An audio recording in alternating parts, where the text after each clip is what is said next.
اور یہ آگے بھی یہ کام کر سکتا ہے، اس کو آپ 3 ماہ کے لیے گرفتار کر سکتے ہیں. سو مچ سو آپ اس کا ڈی این اے سیمپل لیں گے، جو کہ میں سمجھتا ہوں بیسک ہیومن رائٹس کی خلاف ورزی ہے. ایسے عدالتیں کہہ چکی ہیں اس کے حوالے سے کہ کسی کی مرضی کے بغیر ڈی این ٹیسٹ نہیں کروا سکتے آپ. اس کے بعد آپ اس کو الیکٹرانک ڈیوائسز لگائیں گے مغرب کی طرح، تاکہ وہ آپ کی سرویلنس میں رہے. اس کی وجہ صرف یہ تھی کہ یہ چاہ رہے تھے کہ جو لوگ این سی سی آئی اے یا ڈیفیمیشن میں جنہیں عدالتیں ریلیف دیتی ہیں، ہم ان کو اس قانون کے تحت دوبارہ فکس کریں. ایسا ایک قانون پہلے بھی تو بنایا انہوں نے، قبضے کے حوالے سے، قبضہ مافیا کے حوالے سے بنایا، یہ بھی اسی طرح کا ہے. اس میں انہیں ہزیمت اٹھانی پڑی ہے، اب وہ سارا ترمیم ہوگی اس بل میں. اچھا، ان کے سارے قوانین، چاہے وہ سپریم کورٹ کے اندر یا ہمارے قومی اسمبلی کے اندر امینڈمنٹس ہوں آئینی، چاہے قوانین صوبوں کے ہوں، تمام قوانین متنازع ہیں. چاہے وہ 26ویں آئینی ترمیم ہے، 27ویں آئینی ترمیم ہے، آگے 28ویں بھی آنی ہے، اس پہ بھی ابھی کنٹروورسی ہے.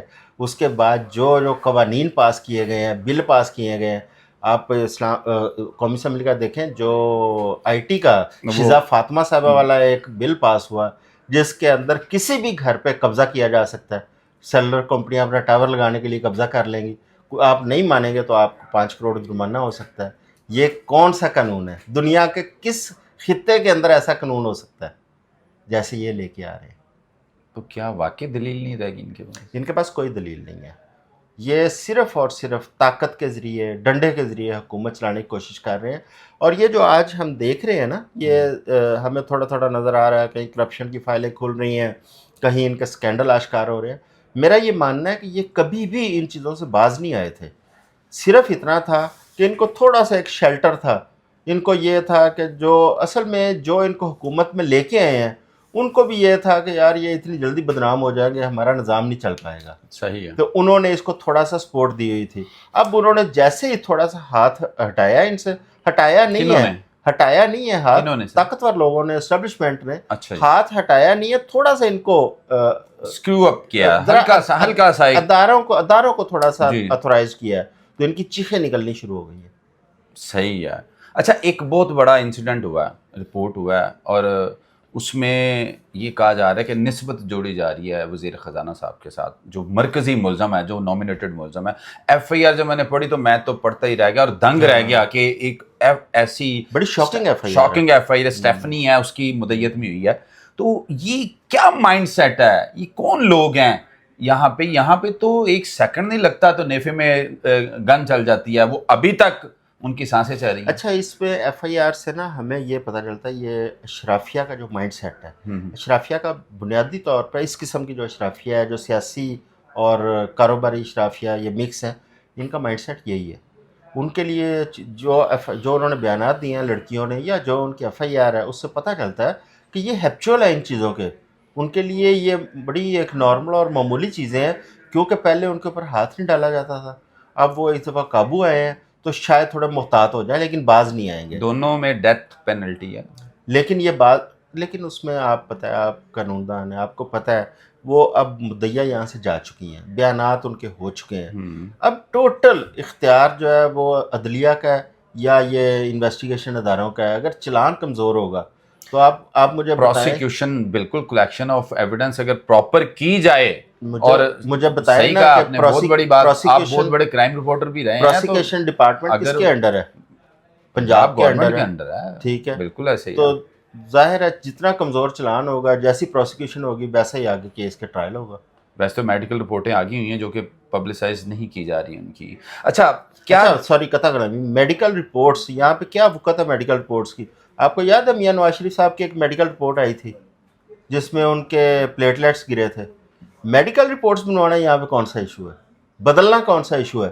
آپ کو وہ بھی یاد ہے ایک منسٹر پکڑے گئے تھے، چیف جسٹس پاکستان نے کراچی میں جا کے چھاپا مارا تھا. ان کے پاس ایک بوتل میں ایک مشروب برآمد ہوا تھا، اور وہ ہمیں پتہ چلا چیف جسٹس خود پکڑ رہے ہیں. بعد میں جو پروسیکیوشن نے پیش کیا وہ کڑوے والا پکڑا گیا، لیکن جب پروسیکیوشن نے اس کو ثابت کیا، انہوں نے کہا یہ تو شہد تھا. اس ملک کے اندر کچھ بھی کیا جا سکتا ہے، کسی بھی وقت کچھ بھی ہو سکتا ہے. تو کیا آپ دیکھتے ہیں کہ اب میں آپ سے ایک سوال کروں گا کہ کسی وقت کچھ بھی ہو سکتا ہے، تو ایک ابھی تو کپتان عمران خان پابند ثلاثل ابھی تو فوری طور پر کچھ بھی ہونے والا میں سمجھتا ہوں ٹائم نہیں آیا. اچھا. ابھی اس جانب چیزیں تھوڑی سی گامزن ہیں کیونکہ جو ان کے کٹے چھٹے ہیں وہ ایسا اگر یہ جو اسٹیبلشمنٹ نے ہمیشہ ان کے الزامات اپنے سر پر لیے, اگر اسٹیبلشمنٹ نے اپنے آپ کو تھوڑا سائڈ پہ کیا, ان کے جو کیا دھرا ہے وہ انہی پہ اوپر نکلنا شروع ہو گیا, پھر ایسا یہ سفر آگے بڑھے گا. لیکن اگر ابھی یہ چیزیں رک گئی تو یہ ایسے ہی چلتا رہے گا. دوسری بات, جہاں تک خان صاحب کا معاملہ ہے, دیکھیں عمران خان کے بغیر یا پی ٹی آئی کے بغیر یہ ملک چل نہیں پا رہا. یہ لوگوں کی غلط فہمی ہے کہ ملک چلا لیں گے. آپ باہر نکلیں سڑکوں پہ, گلی محلے میں, جو 2024 کے انتخابات تھے, میرا یہ ماننا ہے کہ جو آگے پاکستان کے اندر انتخابات ہوں گے یہ رزلٹ اس سے زیادہ خوفناک ہوں گے, اور سیاسی جماعتوں کے پاس اتنی ان کی اوقات نہیں ہوگی کہ وہ لوگوں سے آپ ووٹ مانگ سکیں. آزاد کشمیر میں کیا اس کی ایک اگزامپل میں آزاد کشمیر آپ کو بتانے لگا تھا. مشتاق منہاس ایک جنازے میں جانا چاہتے تھے, ایک وکیل صاحب وہاں پہ فوت ہوئے, جنازے میں جانا چاہتے تھے, لوگوں نے ان کو جنازے میں شرکت نہیں کرنے دی. یہ ایک چھوٹی سی اگزامپل ہے. حافظ نعمان یہاں سے ایم این اے منتخب ہوئے ہیں بائی الیکشن میں, یہ گلشن روی, یہ ساندہ, یہ ایسے ہی ہے 129 ہے میرا خیال. وہ ایک دن گئے ہیں وہاں پہ اپنے حلقے میں, اور وہاں پہ بچوں نے چھتوں پہ چڑھ کے ان کے اوپر پتھر برسائے ہیں, جو میڈیا میں بات نہیں آئی. اور کیوں برسائے ہیں؟ ابھی تک نہ الیکشن آئے ہیں, نہ وہ ووٹ مانگنے ابھی گئے تھے. یہ ابھی کی بات بتا رہا ہوں. ابھی تو صرف لوگوں کو جو بجلی, گیس اور مہنگائی, بے روزگاری نے لوگوں کو بدحال کیا ہے, لوگ اس کا غصہ نکال رہے ہیں. جب یہ انتخاب میں جائیں گے کمپین کے لیے, آپ اندازہ کریں پھر کیا ہوگا ان کے ساتھ. صحیح کہہ رہے ہیں. اچھا جو صاحب, جاتے جاتے اس حکومت کی کوئی ایک کامیابی اور کوئی ایک ناکامی بتاتے ہیں. میں ایک شو کرتا ہوں ٹی وی پہ جی, اور وہاں پہ تمام جماعتوں کے لوگ میرے ساتھ شو میں شامل ہوتے ہیں. میں ان سے بھی پوچھتا ہوں کہ کوئی ایک کامیابی ہمیں بتا دیں. مجھے آج تک کوئی نہیں بتا پایا. اور جو کامیابیاں نظر آ رہی ہیں وہ اللہ تعالیٰ کی خاص دین ہے کہ ہم انڈیا کے خلاف جیت گئے. اس میں حکومت کا کوئی رول نہیں ہے. اس میں رول ہماری افواج کا, ہماری ایئر فورس کا رول تھا. حکومت کا کوئی رول نہیں تھا. جہاں تک ایران امریکہ کے درمیان جو صلح کرانے والا معاملہ ہے, وہاں پہ بھی ہماری حکومت کا, ہمارے پرائم منسٹر کا کوئی رول نہیں ہے. وہ فیلڈ مارشل عاصم منیر کا رول ہے. آپ کی فورسز تگڑی ہیں تو نظر آ رہا ایسے ہی ہے. ٹھیک ہے. حکومت آج تک ایک بھی ایسا کام نہیں ہے جو عوام کے سامنے لے کے آئے کہ یہ ہماری کارکردگی ہے. حکومت کا دوسرا ایک کویسچن میرا دوسرا یہ ہوتا ہے, حکومت کے لوگوں سے بھی, اپوزیشن کے لوگوں سے بھی, اور جو ایکسپرٹس ہیں, جو اکانومسٹ ہیں, ان سے بھی, پاکستان کا کوئی ایسا معاشی اشاریہ, کوئی انڈیکیٹر ایسا ضرور ہمیں بتا دے کہ ہماری قوم کے اندر ایک امید پیدا ہو کہ پاکستان کی معیشت بہتر ہوگی, غریب آدمی کے مسائل حل ہوں گے.